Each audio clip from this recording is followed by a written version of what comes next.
እግዚአብሔር የሚወደው እግዚአብሔር የሚፈልገው አይነት ቤተሰብ። ምን አይነት ቤተሰብ መሆን አለበት? ከቤተሰብ ደግሞ ትውልዱ ምን ይማራል?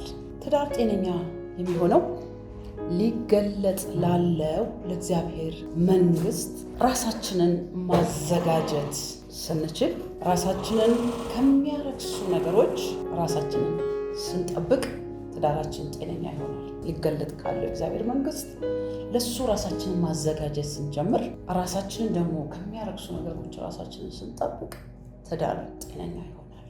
ትዳር አይታመምም። ምክንያቱም ፈርሃ እግዚአብሔር በውስጣችን ስለሚኖር ማለት ነው፣ በባልም በሚስትም ውስጥ። ሌላ ሁለተኛው ለእርስ በርሳችን እውነተኛ ፍቅር ሲኖረን። በጣም ይገርማቸዋል። በዚህ ዘመን ብዙ ባልና ሚስቶች እውነተኛ አይደለም ፍቅራቸው፣ ፌክ ነው፣ ጥሩ አይደለም። ለምንድን ነው እንዲህ የምትይ ብትሉኝ፣ በምናገለግለው ቢሮ ውስጥ ከሚመጡ ኬዞች የተነሳ ብዙ ነገሮችን እናያለን። እንዴት ነው ትወዳታለህ? አይ ብዙም አይደለም፣ በቃ ቀንሷል፣ በዚህ ሰበብ። ትዳር ውስጥ እውነተኛ ፍቅር ሲኖር ትዳር ጤነኛ ይሆናል። ባለንበት ዘመን ግን ብዙ ባልና ሚስት እውነተኛ ፍቅር አይታይባል።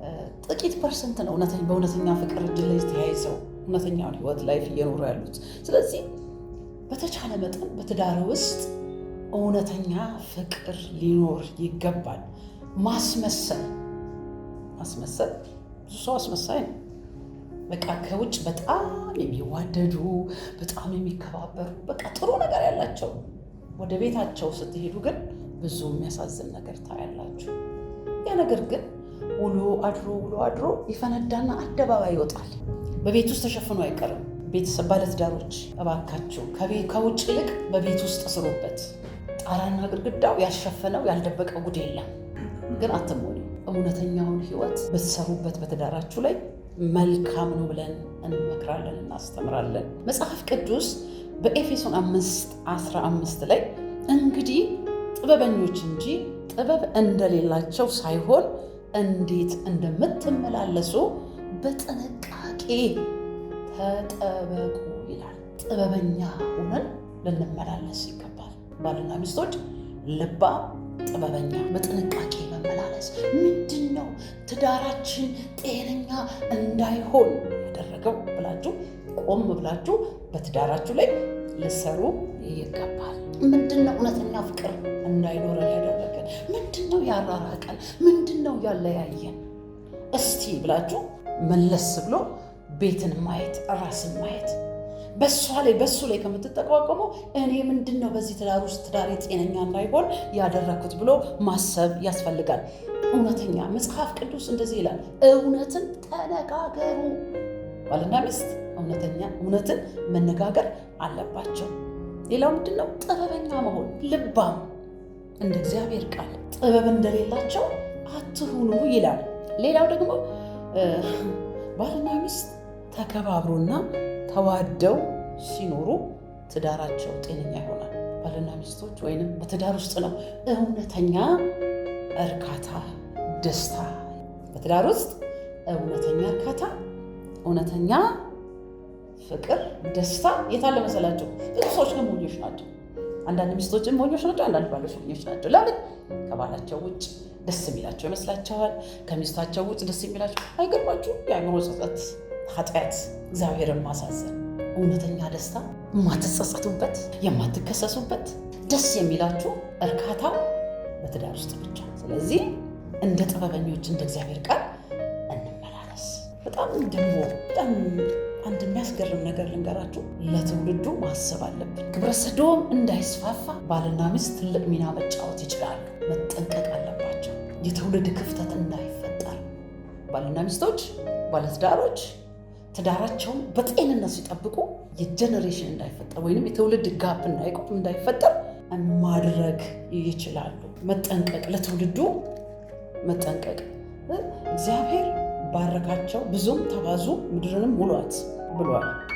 ከበረከት ይልቅ ወደ እርግማን እንዳይሄዱ ለትውልዱ መጠንቀቅ። ምክንያቱም ትውልድ ሁሉ ወደ ባለትዳሮች ወደ ባልና ሚስቶች ያያል። ወደ እኛ ሲያዩ ከኛ ደግሞ ምን እየተማሩ ምን እየወሰዱ ምን እየተቀበሉ እንዴት ሞዴል እየሆንላቸው ነው ያለነው? እነሱማ ትዳር እንዲህ ከሆነ ብለው ትውልዱ ትዳር እየጠላ እየሄደ እንደሆነ ታውቃላችሁ። የትዳር ክቡርነት እጅግ እየወረደ እንዳለ ታውቃላችሁ። እግዚአብሔር እያዘነ እንዳለ ታውቃላችሁ። ስንት ሚስት ናት ባሏን የምታስለቅስ፣ ስንት ባል ሚስቱን የሚያስለቅስ። ከባሎች ደግሞ ይልቅ ብዙ ትልቅ ፐርሰንት የያዘው ደግሞ ብዙ ሚስቶች እጅግ በጣም እያነቡ ነው። እግዚአብሔር ያዝናል። ትዳራቸውን ጠልተው ወዴት እንጥፋ ወዴት እንድረስ የሚሉ ብዙ ሚስቶች አሉ። ለምን? ካለባቸው ተጽዕኖ የተነሳ። በእውነተኛ መረዳት መጽሐፍ ቅዱስ እውነተኛ ረዳት ነው ያላት። ስለዚህ እውነተኛ ረዳት ሆናችሁ እንደ እግዚአብሔር ቃል መረዳዳት ያስፈልጋል። አግዛት፣ ትዳር ጤነኛ ያማረ ይሆናል። አግዡ፣ ትዳርሽ ጤነኛ ይሆናል። መተጋገዝ፣ መተሳሰብ እግዚአብሔር ከኛ ይፈልጋል። ትውልድ ዓላማውን እንዳይስት ግንዛቤ መፍጠር ያስፈልጋል። ምን ማለት ነው? ከቤተሰብ ከባለትዳሮች ይጠበቃል ለትውልዱ ሞዴል መሆን። ዋው! እንዲህ እግዚአብሔርን መፍራት፣ ትዳር ክቡር እንደሆነ ማሳየት። በምድሪቱ ላይ ቁጣ ያመጣ ነው ያለ ነው ባለትዳሮች ናቸው። ለምን? እንደ እግዚአብሔር ቃል እየተመላለስን ሳይሆን የከበረውን ነገር እያረከስን፣ ብዙ ነገር እየረከሰ ነው፣ ብዙ ነገር እየወረደ ነው። የትዳር ክቡርነት እየጠፋ ነው። ለምን? በዚህ መንገድ ሚስት በዚህ መንገድ። ይሄ መልካም አይደለም። እግዚአብሔር ያያል፣ እግዚአብሔር ያያል። አንዳንዴ እግዚአብሔር የሚያይ አይመስለንም። ወጣቱ ትውልድ ሳይገባው የእግዚአብሔርን ክብር እንዳይነካ ምሳሌ ሆነን መንገድ ማሳየት አለብን። ሞዴል መሆን፣ በሁሉ ምሳሌ መሆን፣ መንገድን ማሳየት። ምክንያቱም ትውልዱ መንገድን መፍትሄ ያጣውን ግራ የገባውን ትውልድ ወደ መፍትሄ ማምጣት፣ ትዳር ክቡር እንደሆነ እግዚአብሔር በትዳር መካከል ሁልጊዜ እግዚአብሔር በመካከላችን እንደሚኖር ራሳችንን በመጠበቅ ራሳችንን በመቀደስ ለትውልዱ መፍትሄ ልንሆን ይገባል። ሞዴል ልንሆን ይገባል። በሁሉ ቤትን በማስተዳደር ቤተሰብን በመያዝ ለቤተሰብ በመጠንቀቅ። አሁን እኮ ከትውልዱ ከወጣቶቹ ይልቅ ያገቡ ባለትዳሮች ለብዙ ነገር ተጋልጠዋል። ለብዙ ነገር ምክንያት ሆነዋል። በራሳችን ላይ እንስራ እስቲ። ቤተሰቦች፣ ባለትዳሮች በራሳችን ላይ መስራት አለብን፣ ማሰብ አለብን። እግዚአብሔርን በመፍራት መመላለስ አለብን። ድብብቆሽ መጫወት አያስፈልግም። እግዚአብሔር ያያል። እግዚአብሔር ያያል። ማንንም የምትደብቀው እግዚአብሔር ያያል።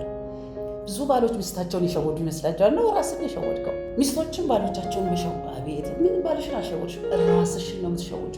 ለልጆቻችሁ መልካም ነገር አስቀምጡ። ልጆቻችሁ ነገር ይዘው የሚወጡት እናንተው የያዛችሁትን ነገር ስለሆነ በእናንተ ላይ የሚያዩትን ነገር ሁሉ ልጆቻችሁ ይዘው ይወጡ። እናንተ መልካም ሆናችሁ ልጆቻችሁ መልካም። እግዚአብሔር የምትፈሩ ከሆነ በትዳራችሁ ጥሩ መከባበር፣ ጥሩ መረዳዳት ካለ ይገርማችኋል፣ ልጆቻችሁ በዚያው መንገድ ይወጣሉ።